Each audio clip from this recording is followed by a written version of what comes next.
This evening we want to take up another phase of the problem of the invisible forces around us and within us that can and do affect our more ordinary lives. We have all seen in religious art representations of sanctified persons around whose heads are halos, and we realize that from a very early time, the nimbus, the aureole, and the halo have been used to indicate some kind of spiritual emanation flowing from the bodies of very highly spiritualized or highly regenerated beings. While this artistry is reasonably common in the West, it has probably been developed into a more advanced concept among Eastern peoples. I suppose there is no artistry in the world that makes as much of these radiant fields surrounding the human body as Buddhism, especially in Japan. Here we can analyze and study many types of halo, and we discover that these different types are associated with varying degrees of spiritual progress, that it is possible to consider them as a more or less exact symbolic language. And many of the designs and ornamentations are very beautiful and wonderfully intricate in their development. The whole concept undoubtedly rises from the belief among ancient peoples that the life force within the human being does radiate out from the body and does surround it with what 19th century mesmerists in Europe referred to as an invisible perspiration, a kind of constant emanation of force, a luminous fur-like radiance. It is possible to exaggerate this by means of high-frequency electricity so that these fields can actually be photographed. Dr. Kilner, in his researches in the hospital in Liverpool, developed his screens by means of which the disease could be diagnosed from the emanation fields of the human body. Paracelsus wrote of them. The Greeks and Latins recorded fables about these mysterious spheres of light within which living creatures moved and existed. We have had a tendency in more recent time to ignore this entire problem, although actually, when confronted with reasonable thinking, we are forced to admit that in all probability these energy fields do exist. Even the modern scientist is inclined to regard this matter rather sympathetically. He is quite convinced that man is a center of energy, and there seems no reason to doubt that this energy radiates, just as energy will radiate from an electrical device of one kind or another. We have not, however, given much thought to the development of science bearing on this theme. We have assumed that if it exists at all, it is simply part of man's manifold constitution. This is, of course, the basic viewpoint, but perhaps if these energies were more visible to more people, we would already have considered them in many of the forms of science and medicine which we have gradually developed.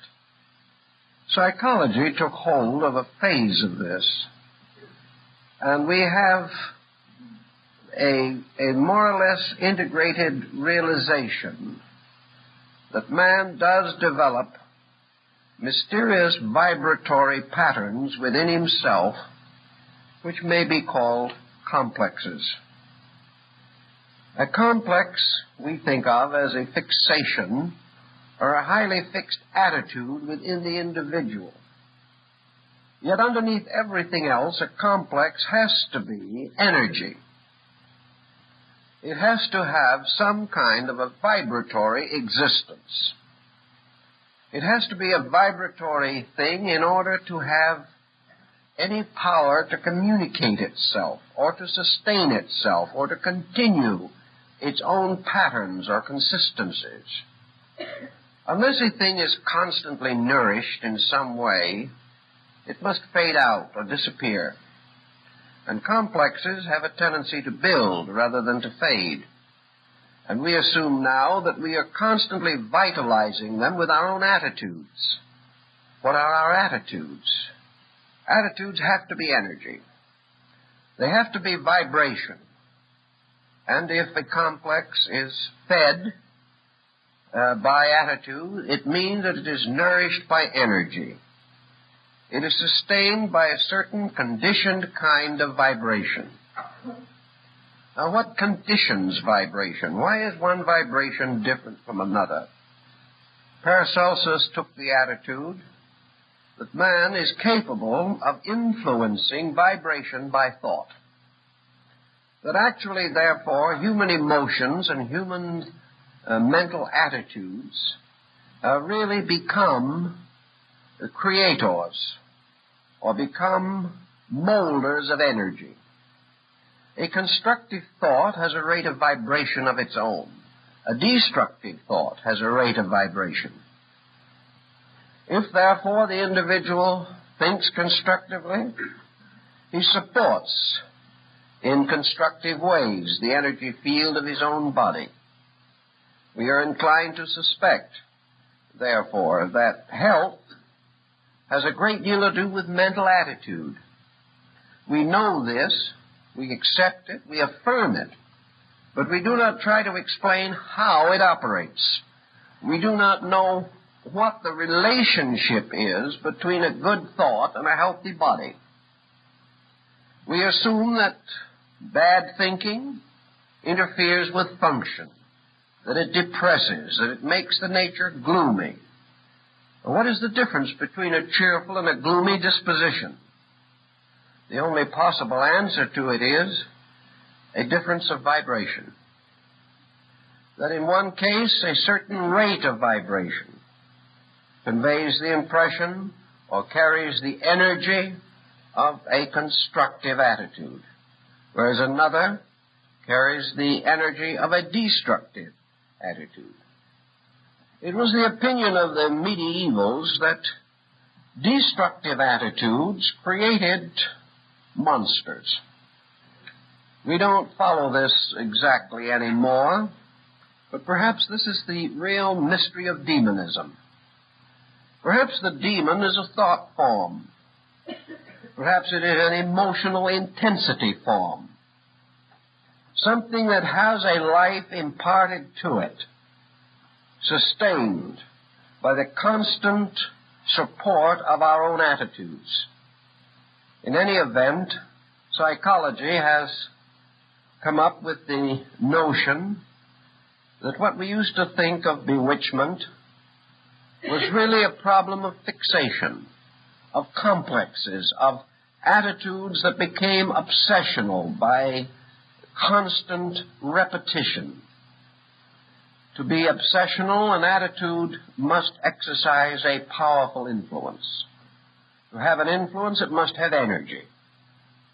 And the moral quality of the influence will be determined by the moral quality of the vibration which this particular pattern sets up in the compound nature of our cells. We also can notice this in other ways.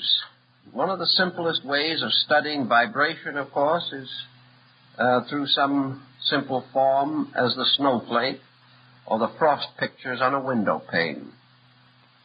These pictures and the forms in the snow crystals show that form or structure crystallizes around energy.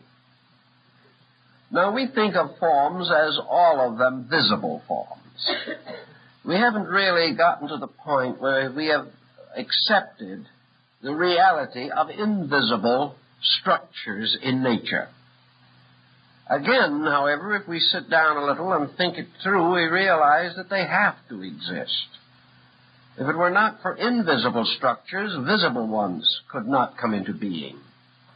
But what we call a visible form must in some way arise from archetype.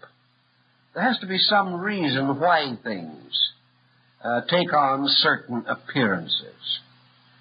Lavater, the great French physiognomist, used the human face as a symbol of the constant mutation of attitudes and their effect upon the body. He pointed out that the human face is constantly changing in expressions, and that these expressions arise from moods, and these moods in turn move out from within the individual as a result of some stimuli which create in him pleasure or displeasure, happiness or misery, friendliness or hatred. But whatever our moods may be, unless we are very skillful in concealing them, they move into almost immediate expression in our appearance. When we are happy, the face brightens, the smile appears.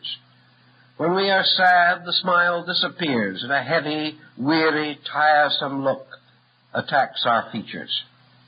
Thus our physical body, especially the face, is forever bearing witness to the internal pressures of our lives. And by the sensitive instrumentality of the nervous system, the vibrations inside of ourselves are communicated to a language of reflexes which creates visible patterns in our features and may also affect the posture of the body, causing us to gesticulate or to take on some curious mannerism.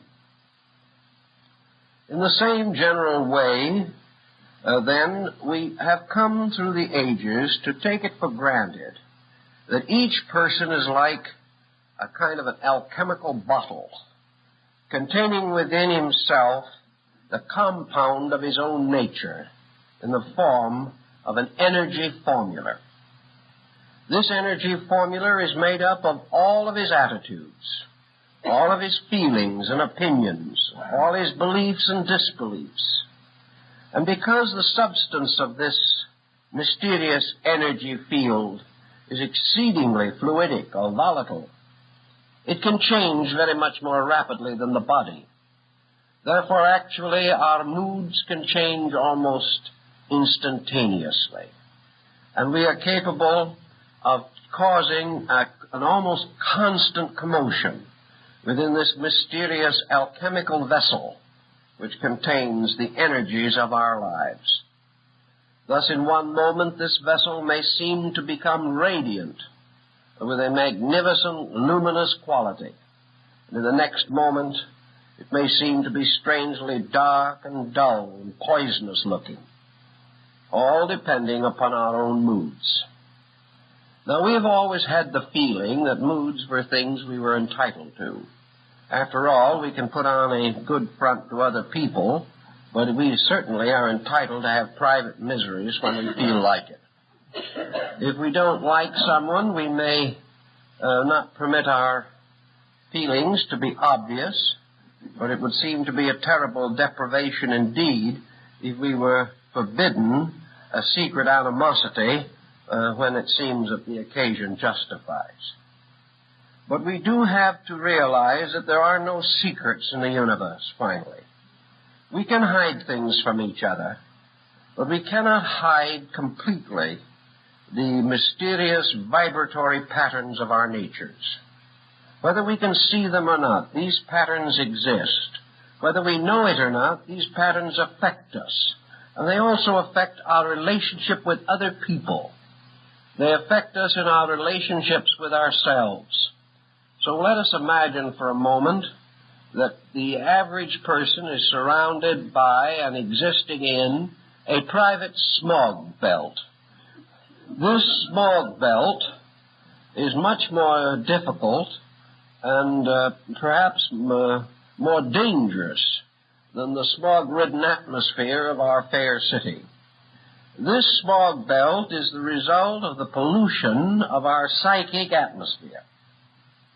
It means that we are constantly pouring into the etheric field of the body more negation than can be properly neutralized by the operations of universal energy circulation. We are expected to cast off constantly into the magnetic field certain refuse from the body. Also, certain exhausted psychic energies are cast off. And with these, in turn, a fair number of negative vibratory impulses. We are therefore able, as modern science fully realizes, to be unpleasant to a certain degree and still apparently not suffer too much as a result. We can have an angry spell once a year or once in several years, and on rare occasions what we term an outburst of righteous indignation, and we probably will not have anything worse than a headache or a stomachache or something of that nature. The body is able to neutralize a considerable amount of negation, even a measure of viciousness. But when it goes too far, when there is too much of a certain quality of destructive energy or destructive thought or destructive emotion, then the magnetic field becomes polluted. When this happens, the person is deprived of a large part of his natural energy resource. He becomes psychically toxic. Now, a psychic toxin is not so different in many ways from a physical one. Both are rates of vibration. But the psychic toxin affects us in our psychic natures, causing attitudes to become increasingly negative and destroying within us the psychic integration that is necessary for normalcy. If, therefore, physical toxins can sicken the body and bring with them, in time, physical disease, psychic toxins can sicken the mind and sicken the emotions, and will, if continued, bring on disease in these regions, causing us to be mentally or emotionally sick. And this can be more difficult and more terrible for us than any physical ailment which we may be forced to endure. It's also interesting to realize that our ancient forebears did not limit this magnetic field situation to man or even to the animals. Experiments, of course, have indicated that it is possible to become aware of the magnetic fields of plants, also of minerals, and that certain gems and stones have very powerful magnetic influence. Paracelsus conceived the possibility of a great magnetic medicine based upon all types of metallurgical compounds and various chemicals and drugs, and also to him what we call the vitamin theory was associated with the magnetic and energy fields of living things. In other words, our nutrition is derived not from the bodies of our food elements, but from the energies of them, the vibrations that are locked within the physical food elements themselves. This is why, in many instances, vibration is reduced or even destroyed by cooking or by having food stand too long until separated from their sources of life, deterioration and decay set in when they are no longer serviceable to us. as was intended. In any event, we can go still further, for the ancients carried the conviction within themselves that there were many different forms of vibration that could be of value or important to us. Pythagoras pointed out that forms, shapes, patterns, designs, dimensions, all have vibratory factors. That the vibration of a cube is different from that of a sphere. And while it is hard for us to realize that such a thing could be true, he was convinced that all forms in nature can only remain as forms because the minute particles that hold these forms together are themselves a living energy, and that therefore these energy elements cause all things, what we call animate or inanimate, to be actually and ultimately alive. Our ancient forebears also were deeply impressed with the aliveness of music. They held definitely that all great musical compositions, all great musical modes, created vibratory patterns in the atmosphere or in the energy fields of nature. That music set up vibrations in space, that these vibrations had forms, and these forms united in great symbolic patterns, that the music sounds, the symphonies, the oratorios, the sonatas, and all these things created distinct patterns. That some of these patterns rose like magnificent unfolding flowers in space. Others burst forth in countless designs resembling snowflakes and things of this nature. But everywhere sound produced color and form, and then also locked within it number or mathematical relationships and ratios. That these patterns of vibrations developed like the principle of the octave mathematically. That octaves exist not only in sound but in color, in elements, and even in the divisions of races and clans and species of living things. Everything in nature was a vast, interrelated, vibratory mystery. Man, in his relationship to these other things, might or might not be aware of this. He might have the power to see some of these forms. He might be able to see a high mass in a great cathedral unfolding its majesty.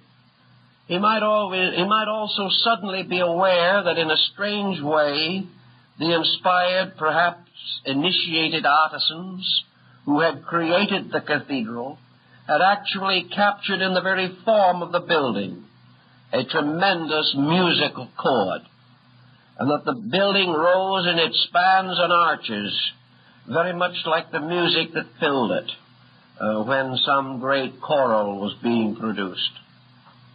These things the ancients sensed or knew.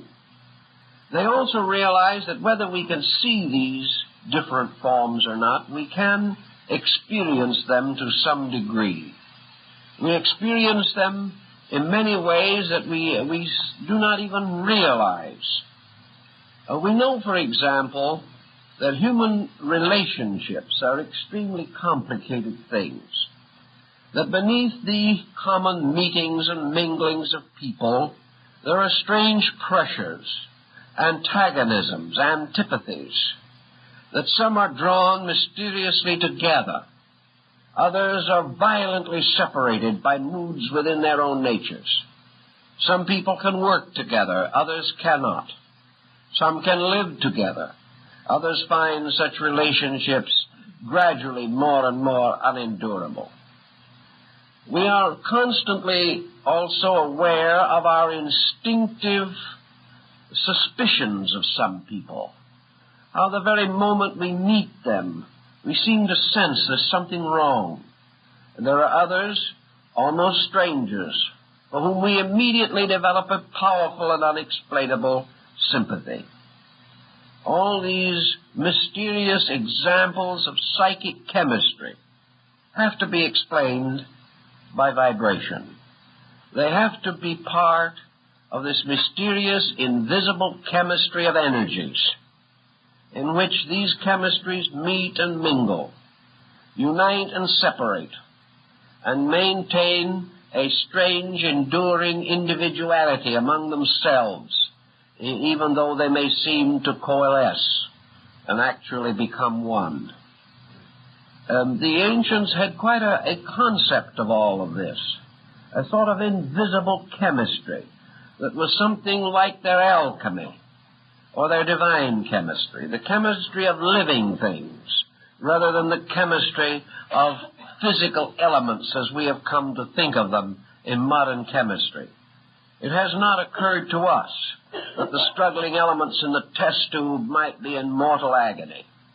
It hasn't occurred to us that any of these strange processes which we see taking place around us might arise from the mixtures of energies, of loves and hates, of fears and hopes, expressed through symbols and patterns, which we cannot really tune into. We can only somehow sense their existence. Psychology has given us a certain concept of this, although perhaps an inadequate one up to the present time. It has pointed out, however, definitely, that the individual has an internal in which patterns can be set up. That this internal is a sort of room or laboratory where experimentation is constantly taking place.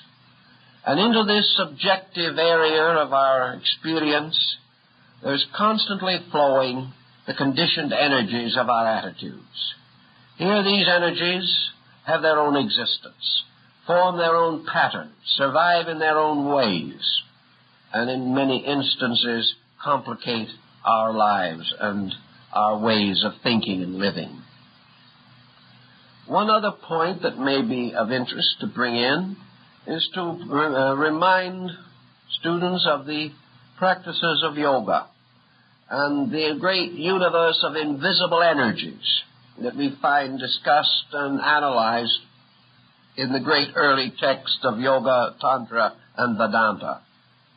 Here we have an invisible world of qualities. This world of qualities has something to do with the redemption of man. And what is this redemption in the terms of Tantra, for example? It is the individual redeeming his own magnetic field. It is the individual purifying his own inner life, performing the mysterious labors of some mystical Hercules. It is this cleansing of the inner life by the setting up, by scientific means, philosophical science or esoteric science, of patterns which neutralize destructive energy fields within the human body.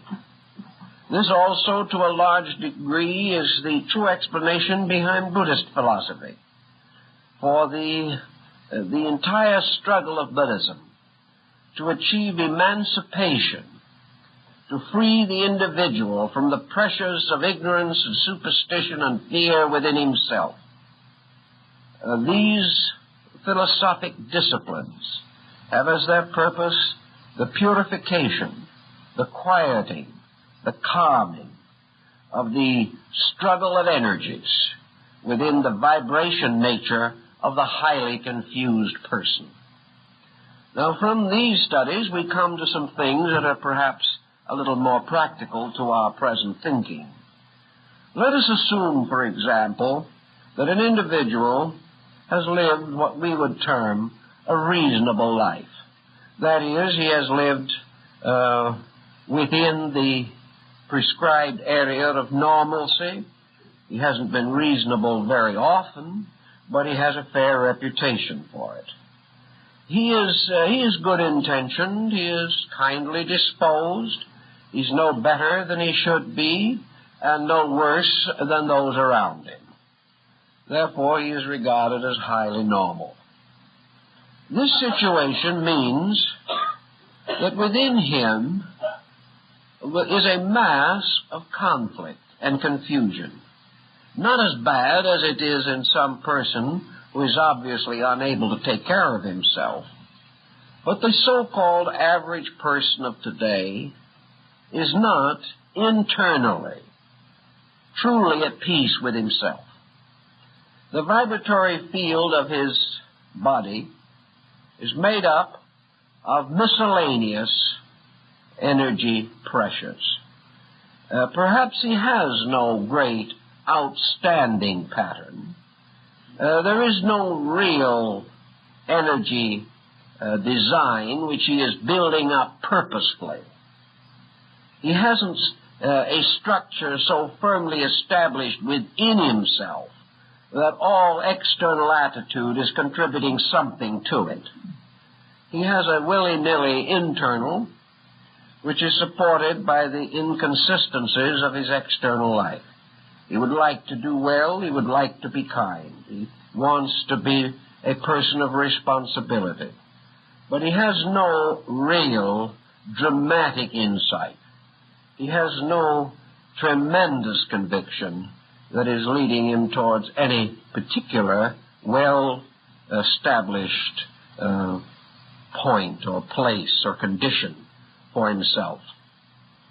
This individual has, for instance, some intemperance. He becomes fanatical rather easily. He has strong inclinations politically or socially. He quickly becomes angry, easily jealous, envious upon occasion. Then he is also good-hearted, generous, kind to animals, perhaps more so than to people. But whatever it is, he has the nice side to himself. Supports all recognized charities. He tries to turn in a fair day's work for his wages. Whatever it is, he is just a person. This individual has, therefore, a certain energy resource. He builds up an archetype, whether he knows it or not.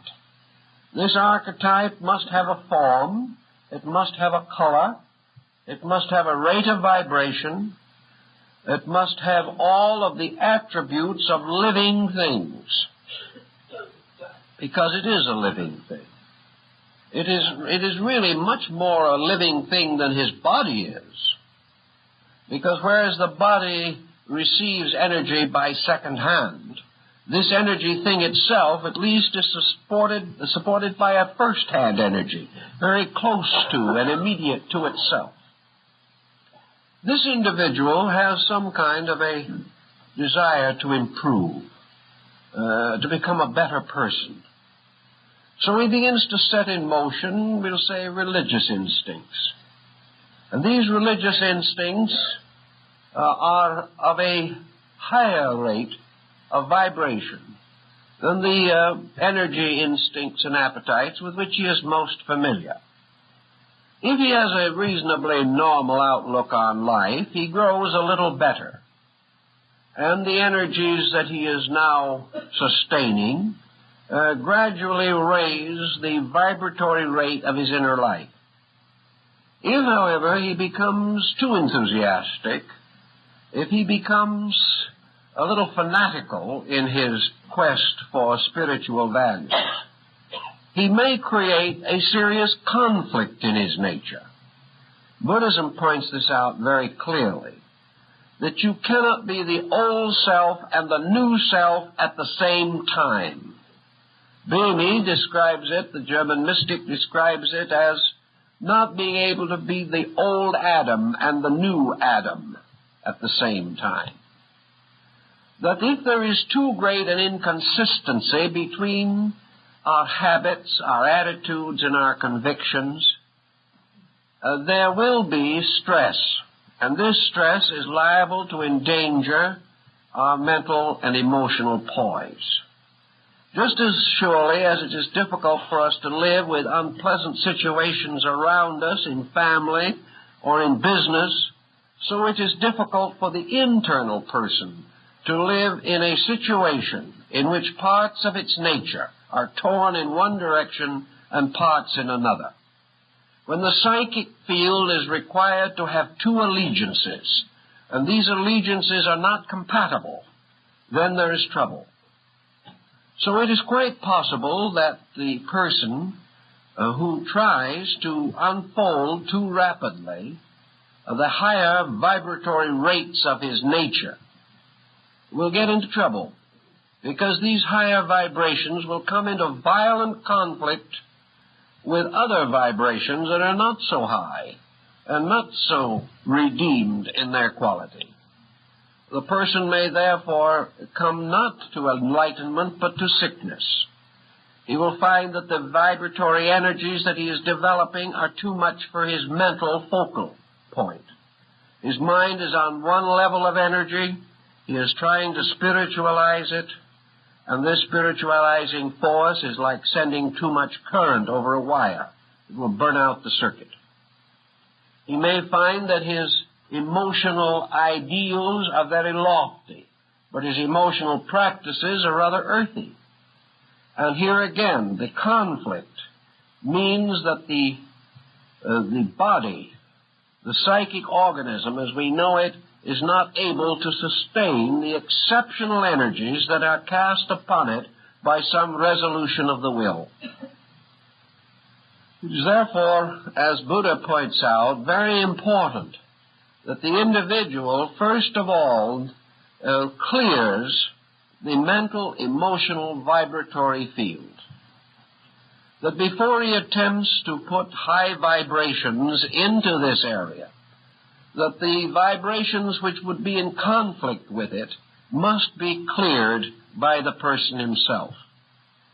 He must, therefore, have a house cleaning before he dedicates his life to some nobler pursuit. He cannot try to grow spiritually and nurse all his old faults and failings. He cannot keep on hating and at the same time develop a powerful, constructive regard for deity. He cannot have a deep, mystical experience while jealousies and self-centeredness constantly build up negative areas within his own consciousness. If he tries to fight the thing out inside of himself, he breaks the basic rules of Zen and Taoism. He breaks the whole concept of discipline as it was set up by the ancient initiate teachers.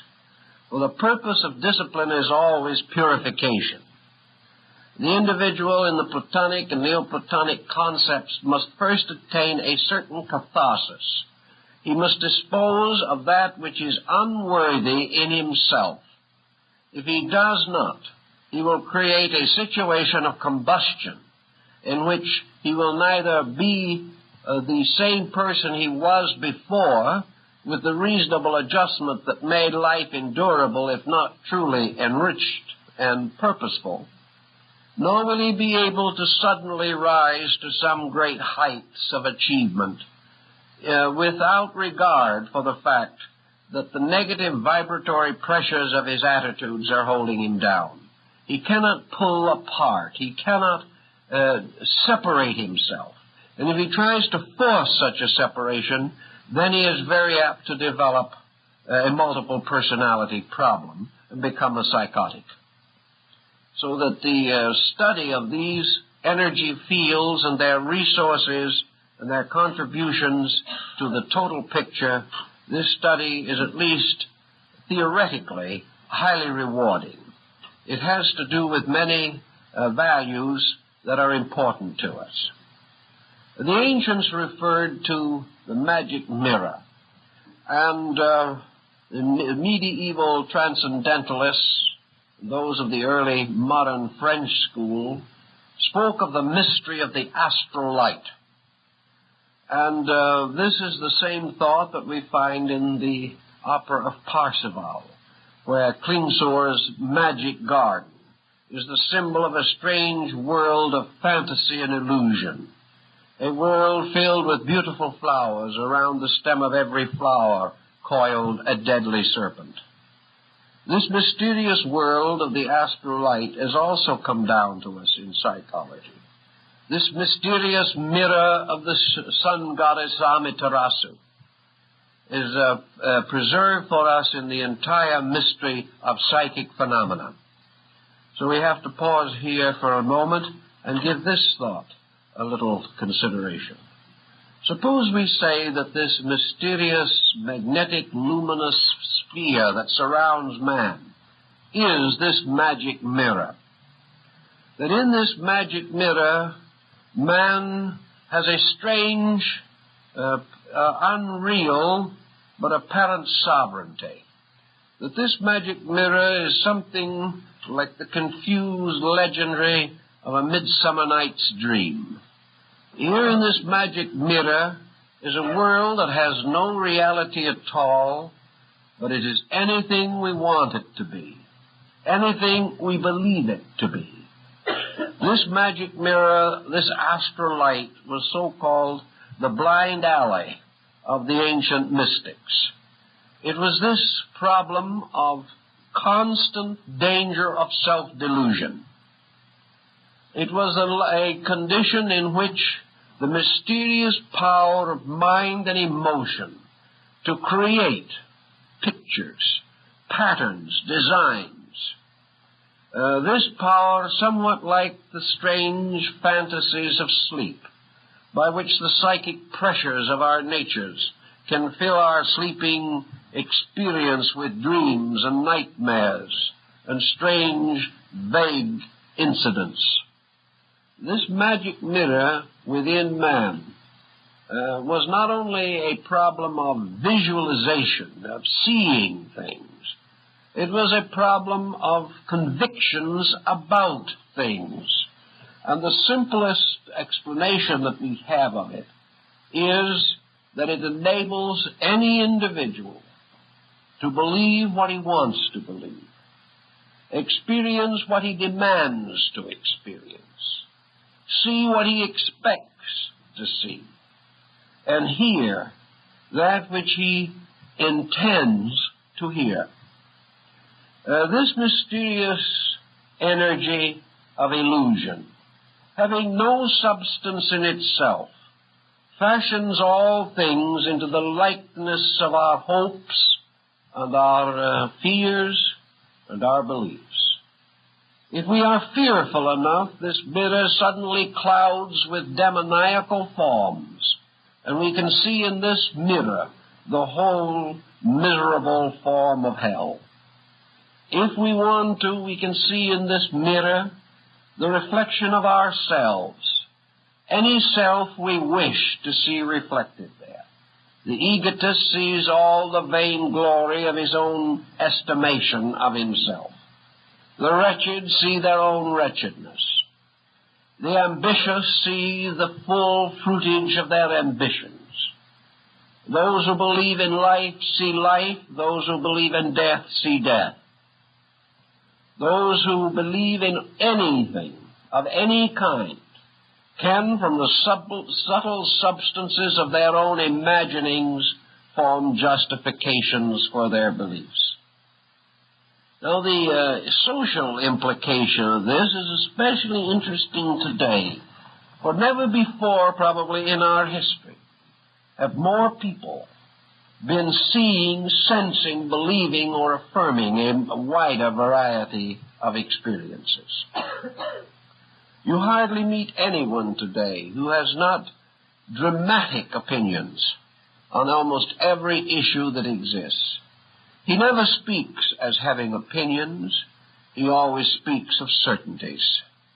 Everything that we believe is terribly real. And our beliefs are not only fantastically intense, but they shift and change with every passing policy of time. We can be as dogmatic about one subject one day as we were on an entirely different subject the preceding day. We, however, are always sure, we always seem to have the tremendous support of our total nature behind every attitude that we hold, regardless of how absurd or unreasonable it may be. all this terrible attitudinarianism, this tremendous pressure of the irresistibility of our own impulse arises in vibration.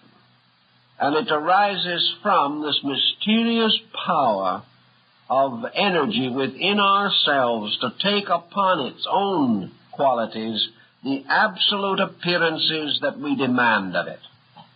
This energy is chameleon-like in changing its color constantly. It is Proteus-like in presenting 1,000 faces. Whatever we demand, expect, require, it is there. And for the person himself, it seems completely valid, absolutely certain, undeniably real. As this situation goes along, we know that it produces all over the world an infinite conflict. Children cannot agree with their parents anymore. Parents cannot agree between themselves. Nations have no common ground. Every law that is passed offends some and is applauded by others. There is no common agreement as to virtue, integrity, beauty, truth, or wisdom. Each individual or group, sustained by its own strange archetypal intensity, demands that the universe take on the likeness of its own purpose. And in the magic mirror of things, the universe seems to do so. We look into the depths of this mirror, and we see God or no God, according to our own attitude. We see the likeness of deity as person or principle or energy or power, exactly what we demand to see there. This mirror is nothing but our own attitude reflected back, but it seems to present to us a tremendous cosmic reality. Now, this mirror, this strange magic mirror, is always clouded by the shapes and appearances of undisciplined intensities. This is why the ancients warned man long ago that each individual had to develop a center of integrity. He had to develop a basic philosophy of life, a pattern of realities that could not be shaken by opinion. He had to have some real and great conviction, a conviction arising in some truth superior to his own thinking. It is only when he was able to discipline his own mind and emotion that he could prevent the shadows from gathering on the magic mirror. The disciplined person will not demand the impossible. Therefore, he will not see the impossible reflected back upon him as a possibility. He will not expect the unreasonable. He will not populate space with false forms or life with false values. And because his own core is not deceived, he will never deceive himself. Self-deceit arises from lack of self-discipline. The individual who has no foundation in values can move from one attitude to another without even the sense of inconsistency. He can live in a strange dream world, and every different dream is a reality. Having no core, having no reality in himself, he is unable to escape the pressure of the common illusion. That is why most ancient mystics, most ancient religious and philosophic groups required of their disciples these periods of purification, this gradual sublimation of intensity. The ancient Oriental mystics taught the individual that while selfishness existed within himself, self-delusion was inevitable. While hate or jealousy or grievances were in himself, truth simply could not exist in him. that no matter how much he learned, he would still deceive himself. No matter how beautiful the doctrines were that he studied, he would gradually corrupt them to meet his own personal prejudices. Or else he would try desperately to be two people. He would try to nurse his prejudices on the one hand and cling to his principles on the other. Out of this would come greater confusion and usually physical or emotional sickness. So in this mysterious vibratory pattern in which we live, the vibrations of our attitudes paint pictures. They create all kinds of appearances and likenesses. They can lift us up in one instant to heaven and drop us in the next to perdition. And yet actually we have not moved at all. We have only actually changed the focal point of this energy vibration pattern. If we are thus able to constantly pour vibration into this reservoir, it becomes finally certain that it returns to us again as energy problem. We had noted years ago the very close relationships that exist in history and in natural history between outbursts of human destructiveness and natural cataclysms. We observe with considerable interest that apparently the planet itself can become psychically toxic. We are not sure that we understand the meaning of natural disaster. We always assume in some way that this is the final evidence of dishonesty in nature. That no matter how good we are, no matter how careful we are, who can prevent the tornado? Who can stop the tidal wave? Or who can claim any moral relationships between a community and an earthquake? It seems here that we must accept the doctrine of accidents. Yet if we wish to assume for a moment what is quite reasonable, namely that this earth and all of its parts and members may also be regarded as an entity. This earth is a rate of vibration. And from some other planet we could study its spectrum just as surely as we study the spectrums of Jupiter or Uranus or Neptune. We could thereby learn the energy that it reflects and also discover something of the energy that is inherent in it. We know that planets are sustained by the sun just as we are. But just as surely as we condition this solar energy to our own peculiar usages, so do planets. A planet, as we know it today, has a vast energy field of its own. The physical atmosphere corresponds to this physical energy field. And we are now considerably perturbed by this pollution of the physical atmosphere of our planet. This pollution is not so different from the pollution of the physical body of an individual. If we pour enough chemicals, enough rubbish, enough material that cannot be absorbed into the body, we will pollute it and destroy it.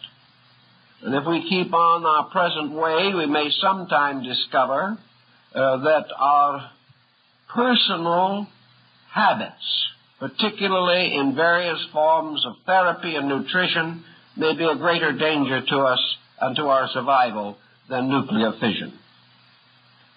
Actually, the earth itself begins to reveal the tremendous contaminating influence of man's own uncontrolled and unrealistic misuse of natural resources. We begin to see that our streams are polluted. The air is polluted. Gradually, the tremendous increase in population must dump its refuse into the sea or into the air or into the earth. little by little, the physical resources of the planet are damaged.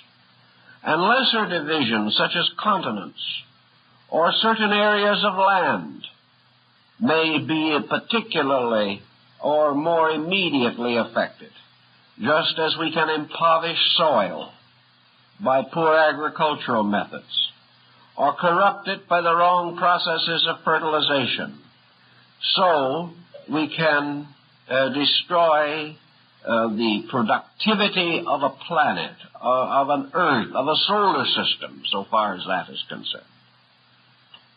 On this planet, there are over 3 billion human beings whose minds and attitudes are constantly pouring thought and emotion into the vibratory magnetic field of the planet. Most of the vibration that is going into this magnetic field is about as valuable as smog. The best we can say about it is that it isn't quite as bad as it could be, but is getting worse rapidly. Into this mysterious reservoir of magnetic energy, which must also purify itself, in the same way that the water and the air and the earth must purify themselves. Into this energy field goes the tremendous, continual, toxic force of human negation. A world torn and confused, a world selfish and self-centered, a world warlike and dissipated, a world in which, whether we realize it or not, great units of humanity are united in common negations. Now, we may say that there are thousands of ways of being selfish, but most people practice at least a few of these ways, and the result is that a vast negative selfishness flows out into space as a rate of vibration.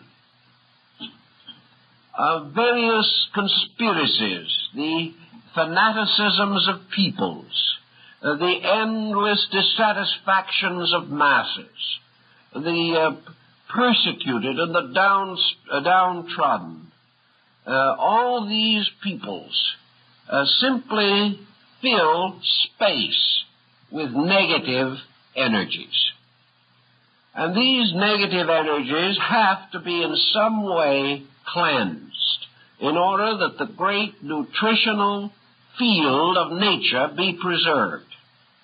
If there is too much of this, we have the same thing exactly that we have in the physical condition of mankind. If the oceans and the air and the earth cannot purify the waste that is communicated to it or dumped into it, then parts of this waste come back again in the various materials that are used for the continual survival of life. The water is a little contaminated. The air is a little contaminated. And we have to drink that water and breathe that air, and we become a little more contaminated.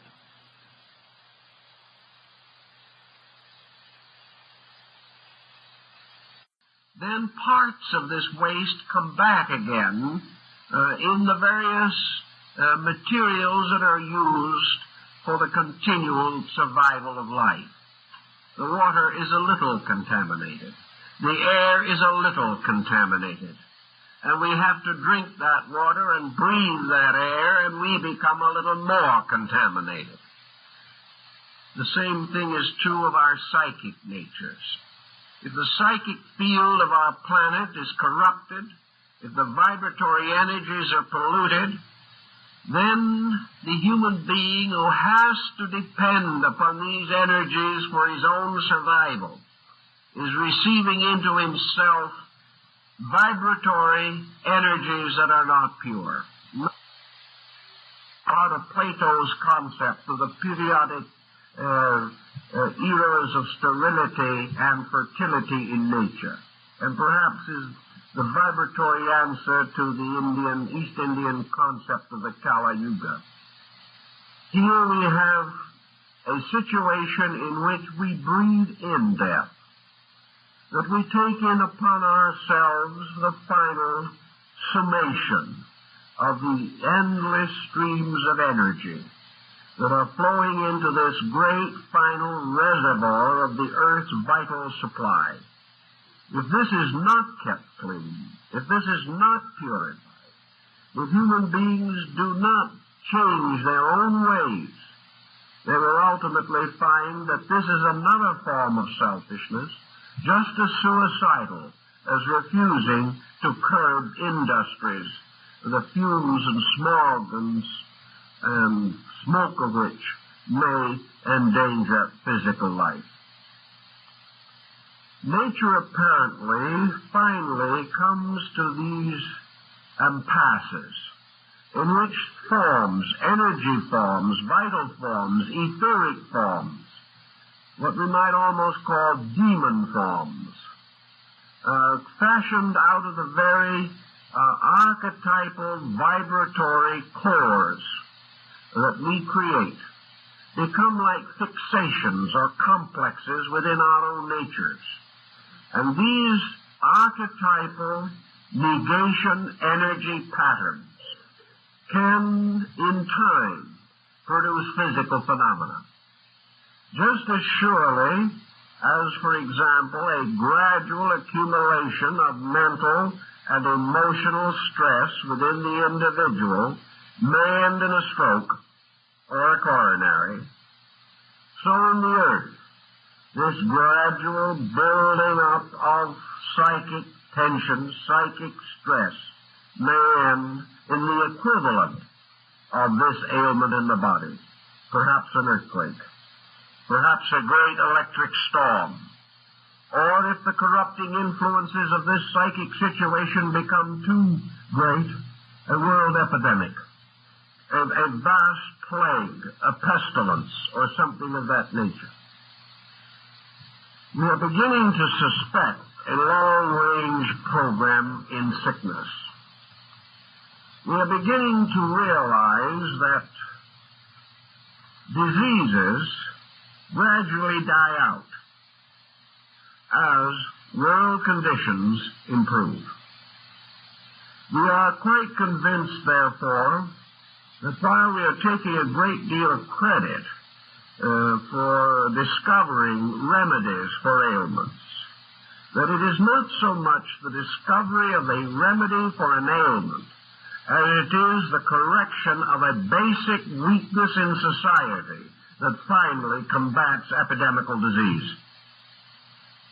We know, for example, that in the last 100 years, certain diseases have been reduced markedly. The last 5 years, we have treated them with specific materials, either by inoculation or something of this nature. And we feel very proud of the fact that we have only a fraction as much of this sickness now as we had 100 years ago. But let us be thoughtful and realize that the disease had 90% corrected itself before the first inoculation was given. We'll say that in 1860 there were 1,000 cases of a certain ailment. In 1960 there were only 20. We take great credit for this. In 1950 the first inoculations were given for this ailment. But in 1940 it had already been reduced to a fragment of its previous rate. So the progress was not made in the last 10 years, but over a gradually improving condition of nutrition, hygiene, levels of human life, strengthening of natural defenses. And it is only at the terminal stage that the most spectacular remedies have been applied. It's the same thing in our psychic life. These problems always solve themselves through the gradual correcting of causes. We realize, for example, the terrible influenza epidemic that followed World War I and destroyed more than the war. This undoubtedly was related to a tremendous situation in nature. Statistics have been gathered which would indicate clearly that nearly all of the world's great natural disasters have followed within 5 years of a great human disaster, have followed after wars, persecutions, intolerances, and corruptions of mankind. So it is quite possible that there is a relationship between so-called natural disaster and the conduct of man, and that this relationship is a valid one, and is another indication of the fact that we cannot live badly and do well. It's just not possible in this universe of which we are a part.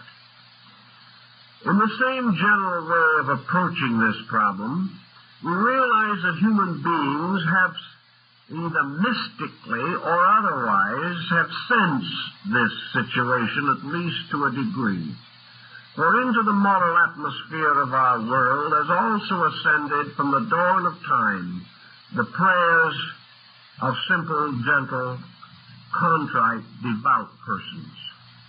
Man has sensed some way the cleansing power of prayer, of meditation, of thought, of uniting with others of his kind in thought of peace, or of health, or security, or common good.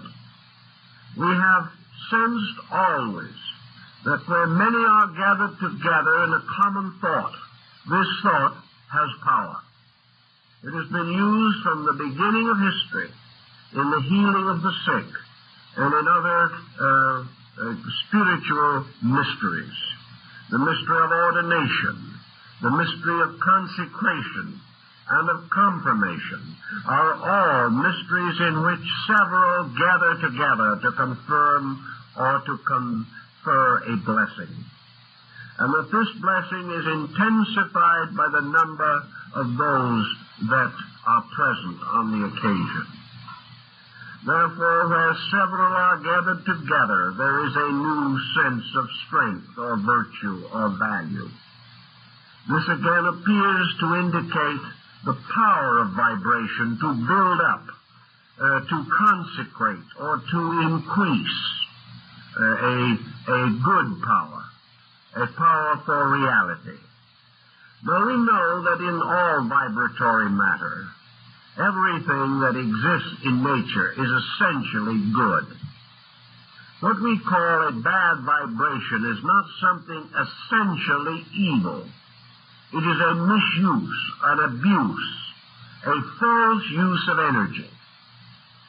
It is the individual imposing upon nature an inharmonious pattern, just as we can say that a discord of sound is an injury or an affront to the ears. That the individual, by creating discord, creates pain, creates sorrow. Yet we cannot say that the sounds themselves are evil. We must say that in their combination they are evil.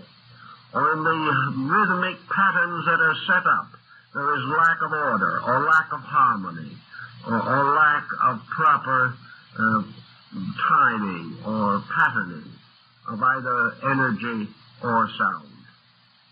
So we have the distinct realization that what we call negative vibrations are storms set up on the surface of a quiet sea. The inner part of man is not storm-ridden. The moment the individual relaxes away from pressure, he becomes normal. The moment he does not force the storm to exist, the storm abates.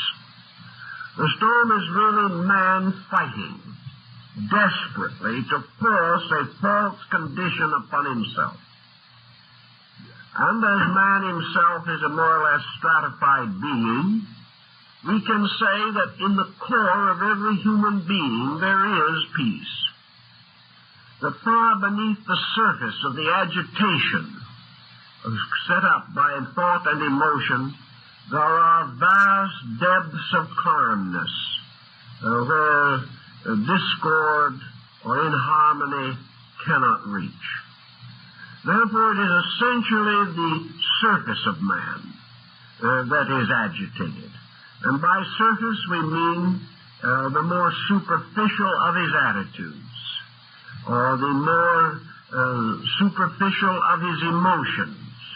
The individual is disturbed from the outside and from the pressure of externals moving in upon his internal life.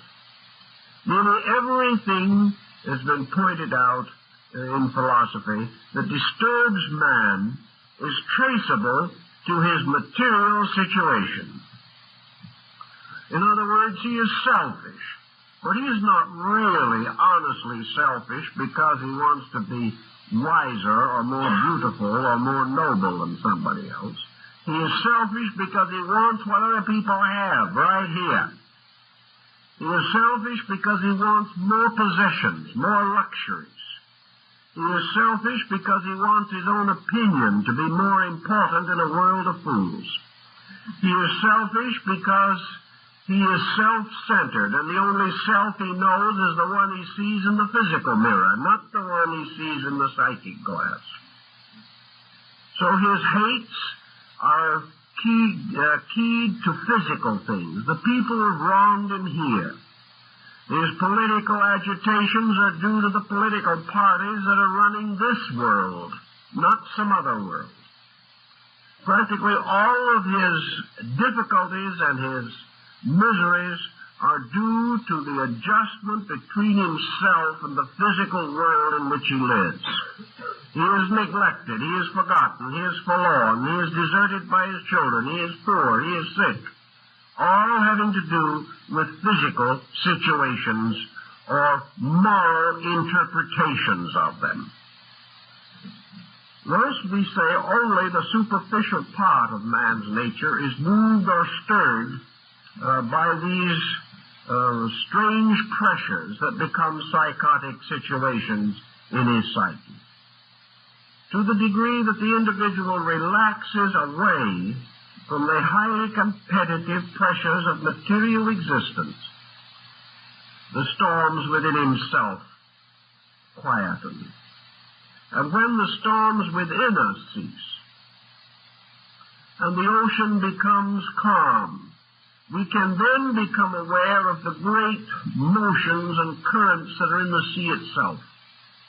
We discover that there are natural laws, natural ways, natural principles, natural energies, natural ebbings and flowings of tides, and that if we unite our resources with these universal motions, we are like the Taoist, who finds in the endless motion of Tao not only the greatest peace, the greatest security, but here the great stream that flows on and on to final unity with truth itself.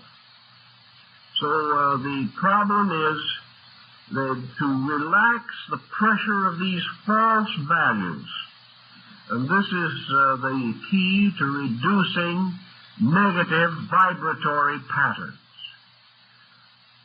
Of course, we have made a great emphasis upon the negative because the negative is what is harmful. We have also done it because in the majority of instances, the life is not well enough integrated for the positive to predominate. But it is only fair to point out that every constructive emotion, every constructive thought, becomes the basis of a more beautiful and harmonic pattern within ourselves. That is why we can constantly increase in grace and spiritual virtue. It is perfectly possible for us to build magnificent thought forms, magnificent emotion forms of sublime proportions and shapes. It is quite possible for the inner life to be tremendously harmonious, with really nothing there that can shade or shadow our natural peace of soul. We have the perfect right to achieve this. This achievement is not the ultimate, but it is a middle ground. It is the paradiso of Dante, this mysterious realm of semi-terrestrial beauty, which is between earth and heaven. But it is perfectly possible for us to have this paradiso within ourselves. In fact, there's no other place where we can have it. Here we discover that intuition and the more sublime and noble instincts of life create a world of luminous energy forms. That it is perfectly possible for us to create vibratory patterns that overwhelm us with their beauty of form and color and sound and order. That truly, like Pythagoras, we can hear the music of the spheres. And like the great composers can capture out of space the wonderful melodic lines which are going to later develop into symphonies and operas and great works of music. It is perfectly possible for the individual, therefore, to constantly build up creative concepts.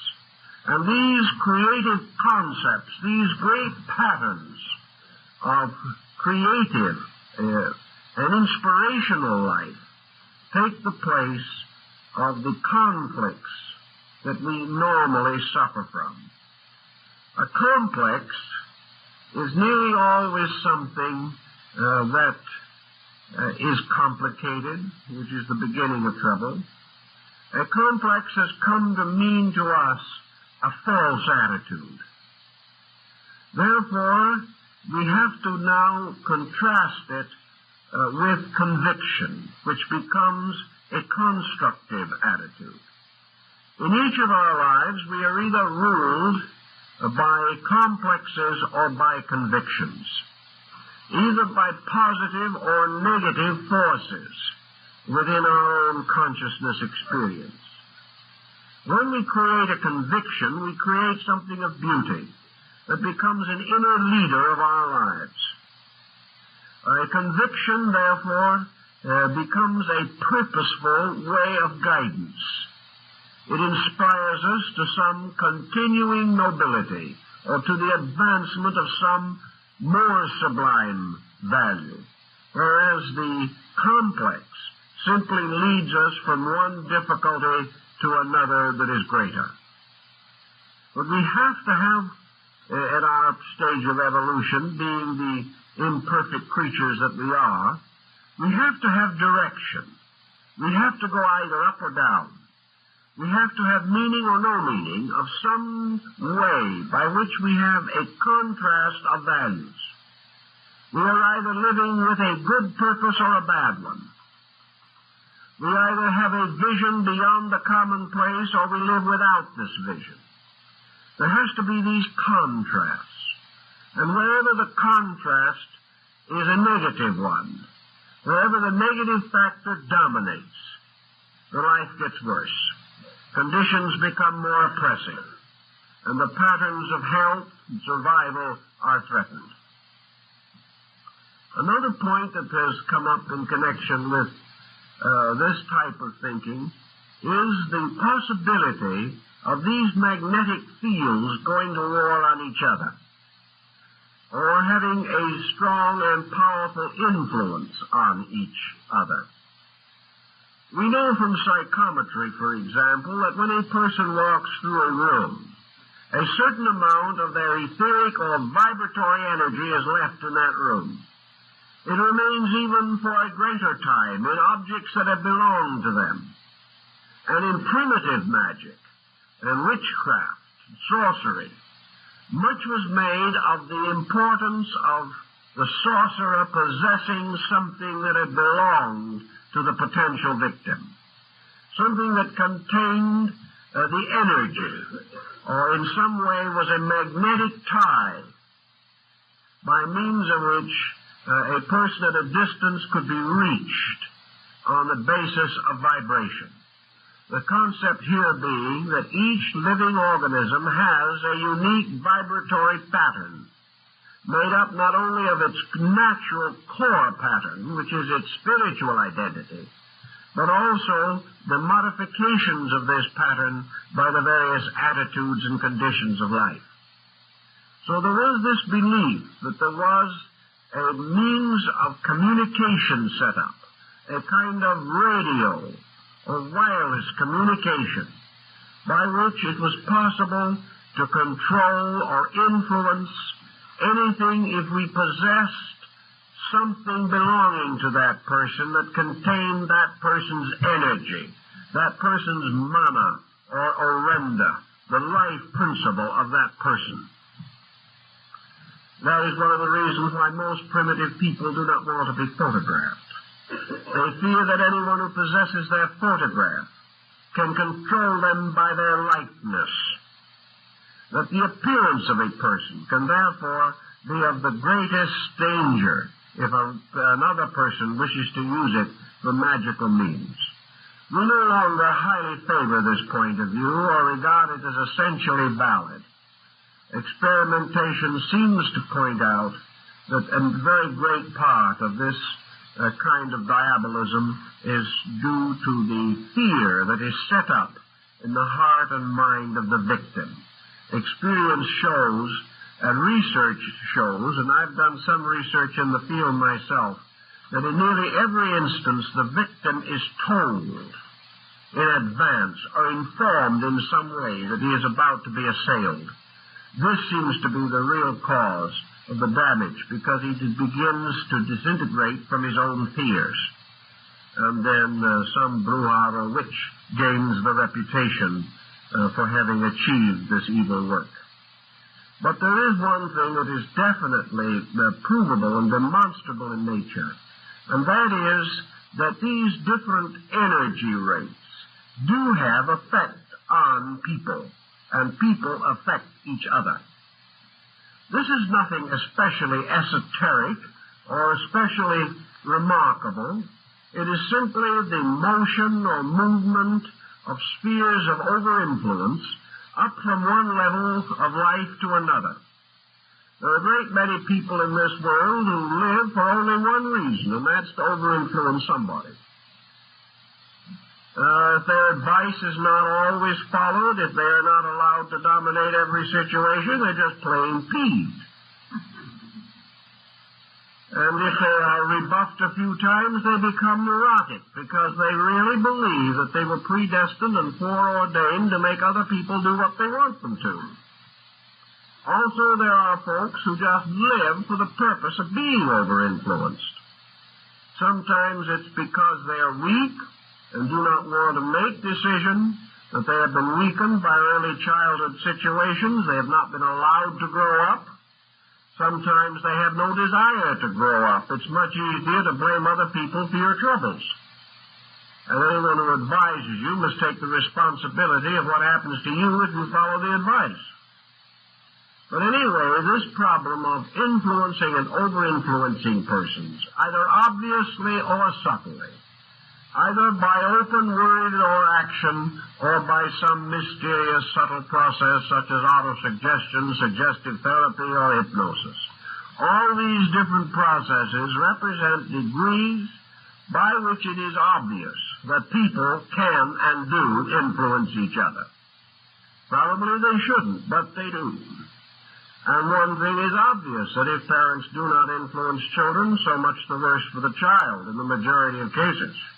So that there are certain influence patterns that are more or less necessary in nature. Psychic influence is not so very different. Individuals can communicate without word or without ordinary means of communication. We can feel the thoughts of other people. We can be influenced by associations with various types of persons. We can take on attitudes from other people, very subtly, very mysteriously, actually very obviously, simply because there is this communication between energy fields, communication made more subtle by sympathies. Also, there can be cases in which two persons have vibratory cores so similar that they can communicate with each other over considerable distances. There are cases of this recorded in history involving persons strongly attached by emotional bonds, and also examples in identical twins, where the one person seemingly, practically, thought with the thoughts of the other person. How to explain some of these things without vibration, without energy, and without some form of telepathy would seem to be rather difficult, but some people are still trying to work it out on a purely physical basis. Actually, there is no reason to question that we do have subtle means of communication, that this communication can move in upon our subconscious just as surely as it can upon our conscious. And we feel that we are greatly at a disadvantage because if it moves in on the subconscious, we are not consciously able to meet it. We are therefore subject to being adversely affected without our knowledge. This is a common belief, and it's a great convenience to suspect that someone else is ruining our disposition. It's nicer to feel that than to admit that we're ruining it ourselves, which is usually the fact. But though it is true that we do not have physical means of protecting ourselves from psychic energy, we do have the proper psychic means for protecting ourselves from psychic malpractice of any and all kinds. In other words, this magnetic field, this mysterious auric egg with which we are surrounded, has a complete defensive mechanism of itself. It is like the shining armor of Christian in Pilgrim's Progress. It is a strong defense against any evil that might naturally come to us. Actually, nature has so set up this situation that unless the individual destroys his own defenses, it is practically impossible for him to suffer from psychic malpractice.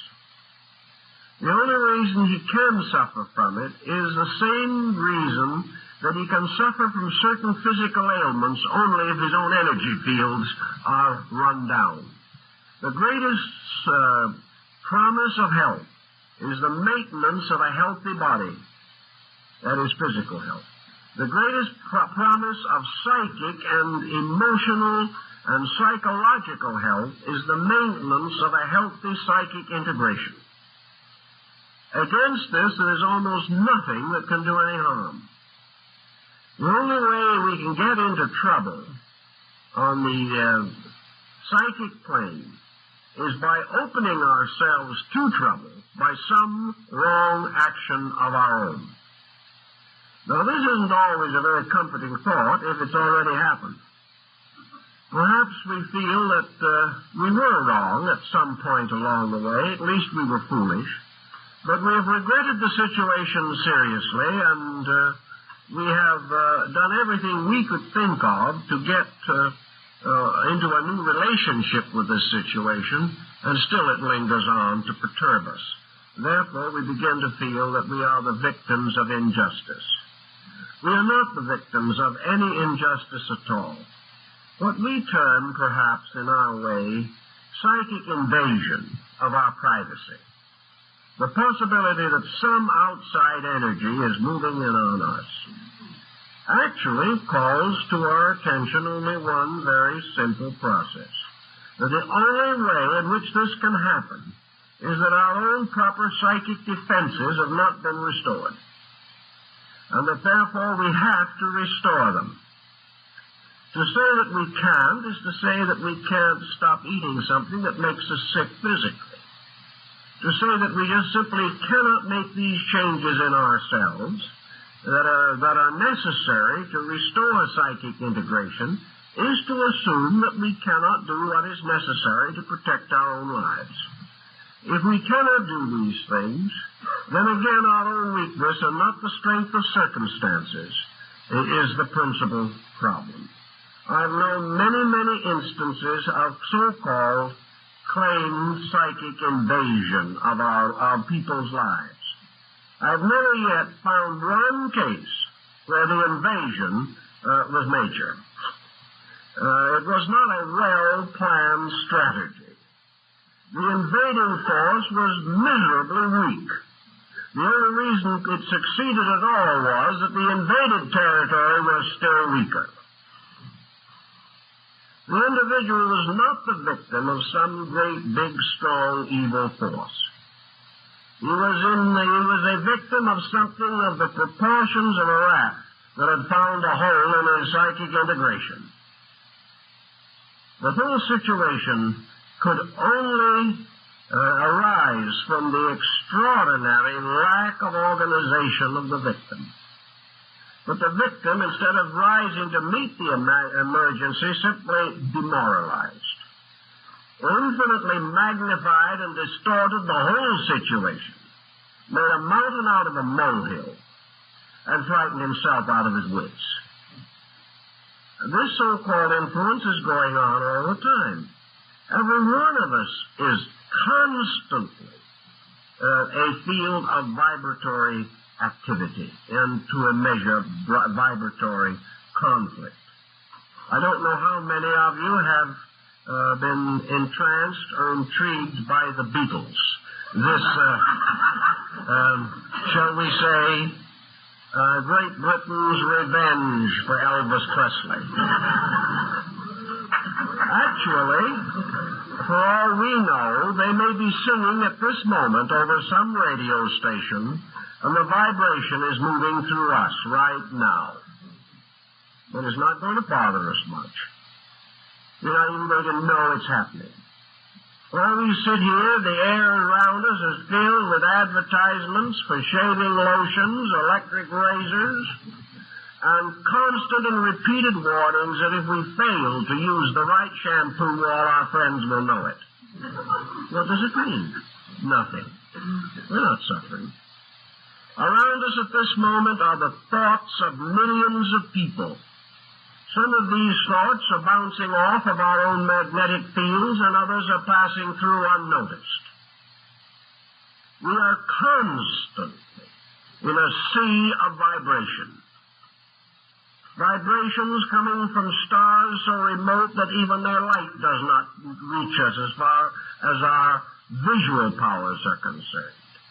Sounds coming across billions of light years. We can't hear them. But this universe is one absolute network of energies, divided into innumerable bands, every band filled with vibration in all of its parts. And actually, space is capable of giving us a still greater infinity of bands to be used by every conceivable vibratory length that we can know of now or discover ever in the history of our scientific or psychological progress. These things are here all the time. But man, by the very nature of his own structure, is given a wonderful protective mechanism. No matter how many thoughts other people send against us, it doesn't do a thing unless we insist on letting it, forcing ourselves to receive these vibrations that we then turn around and fear. So if the individual follows the simple concepts of Zen and is quiet and relaxed and at peace with life, refusing to combat evil with evil, refusing to acknowledge the right of destructiveness to perturb the natural serenity of the human spirit, these vibrations move right on through. They do not stop unless we capture them by setting up polarities for them in ourselves. The moment we are selfish, all the selfishness in the universe can move in on us, because we have set up a pole for this selfishness. The moment we are frightened, all the negative fears of millions of creatures, animate and inanimate, can in some mysterious way find their echoes and their pressures within our own souls. If we are superstitious, all the superstitions of the ages can reach us. But if we are simply controlled, directed, disciplined, integrated people, the only thing that we can receive will be vibration of that quality. The reason why we are open to negation is because of the negation in us. And the only way we can rise above this situation is to transmute this negation into a neutral or natural force which does not attract that which is not desirable. One of the reasons why infinite numbers of vibrations move through us all the time and we do not know it is because these vibrations do not concern us. They are not for our use or for our need. Some of them may concern some parts of ourselves.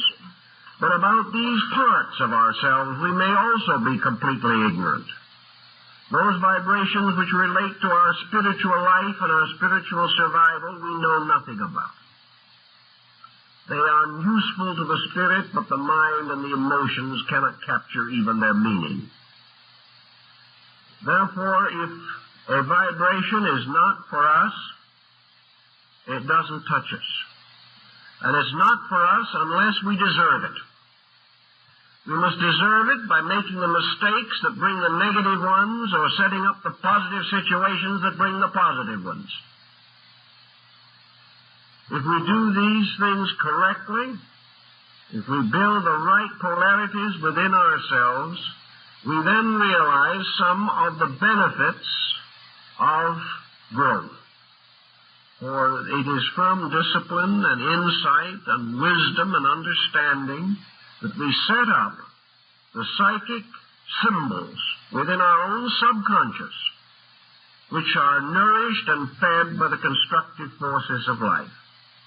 If we plant a seed of psychic good in our own souls, nature will nourish that seed and will help it to grow. And we will become gardeners in this psychic garden. And we will do everything we can to make sure that this little psychic plant of beauty grows. We will keep away the weeds. We will see that it is properly trimmed and properly guarded so that it may blossom and fulfill its purpose. And life itself will supply the ultimate energy to make this little plant grow and flower and bear its fruit. Nature will support all that is good. And therefore, if we will plant the right seeds in our psychic nature, they will grow. If, however, we let the psychic nature go to weed, we will have that problem. Not because weeds are bad. Weeds are all right. Weeds are very good, useful things. But they're not good in our psychic lives. They're not good when we are trying to grow something else. And if we neglect the psychic life, it will go to useless weeds. Useless as far as we are concerned, because they choke out the life we are attempting to develop. If, however, we do the right thing, create the right internal life, these psychic patterns and vibratory polarities will develop properly, and we will observe the unfoldment of our own psychic lives as magnificent archetypal forms, symphonic in sound, glorious in color, and perfectly mathematical and orderly in design. We will understand truly this magnificent geometric solid that Plato describes as the human soul. It all depends upon what we do with it.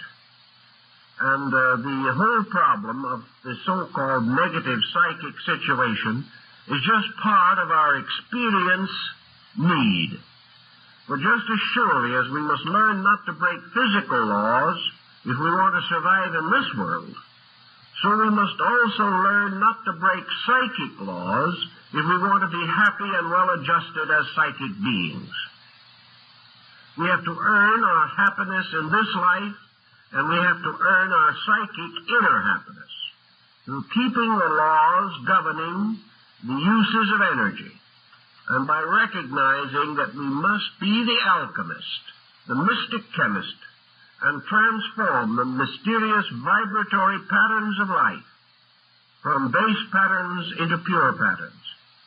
That we must develop the discriminations and the insight, the creative interests, the creative attitudes, the constructive outlets, by means of which we can keep the psychic life happy, keep it normal, keep it growing, keep it beautiful. If we do that, we will have well-adjusted inner lives, and we will build magnificent forms of energy. Instead of complexes, we will truly build magnificent, constructive conviction forms that are noble, gracious, and suitable to live with. Then, like the ancestors of the ancient Chinese, we shall live good lives every day, and we shall sleep without disturbing dreams. These are the laws governing this situation, and if we keep the rules will keep us. If we break the rules, we will be punished. And this is true just as much of our inner life as it is of our outer circumstances. Well, time is up, so I guess that's all for this evening.